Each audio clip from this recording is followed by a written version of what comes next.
If you're planning on getting away this summer with your shades, there are 6 essential questions that can help make sure your vacation stays stress-free. So here with what you're supposed to ask about is CBS News travel editor Peter Greenberg with some great questions, I should say. I'm reading over these, and they are some fascinating stuff. They're really essential questions because if you don't ask them, your vacation is going to be messy. And it puts you way ahead of the game. The first being, everybody wants to know if the flight is on time. Right. Don't ask if the flight is on time. Ask what the aircraft number assigned to your flight is. Right. When you go to the airport, you look at the departure board. That's your first mistake because the departure board hasn't told the truth since 1947, okay? If the airlines were in the shipping business, they'd show the Titanic as on time. So the only reason why you look at the departure board is to see what gate your flight's supposed to leave from. Then you look at the arrivals board to see what's coming into that gate. And if there's nothing coming into that gate till next Tuesday, why would you go to the gate? The question you need to ask is, what's the aircraft number assigned to my flight? The tail number. And they can tell you that. Once you get that answer, then you go to the second question. Where is that tail number? And they will tell you that as well. Sure.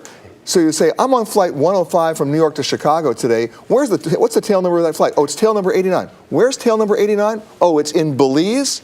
I guess I'm not going to Chicago today. And by the way, by asking this stuff, you'll also show them that you're in the know and you kind of know what's talking, and they'll give you the right answers.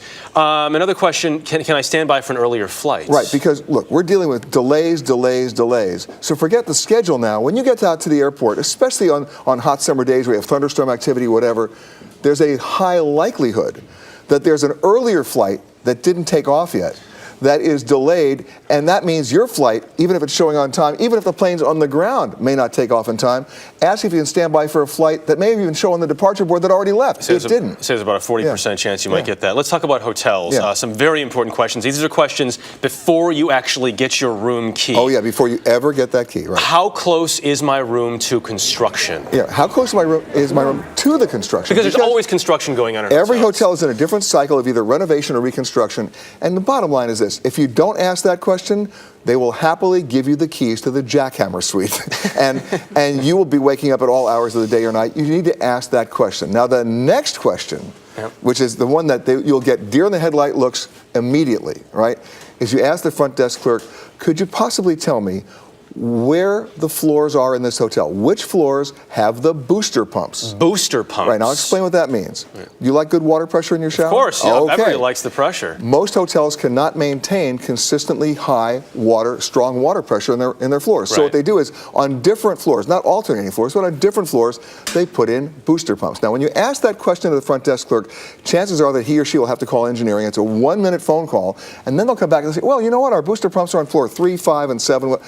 Great, I'll take a room on one of those floors. And the reason is, of course, when you check into that room and you go into the bathroom, you turn the faucet on, it's a fire hose. We love that. We love that. 15 seconds left, Peter, got to be quick. You never stay above the 8th floor in hotels. Why? Well, I'm also a volunteer fireman. I can tell you, with all due respect to the firefighters in America, they have a great deal of difficulty effectively fighting fires above the 8th floor anywhere. So if you like a high floor with a great view, guess what? You'll have a wonderful view of the fire department being unable to reach you.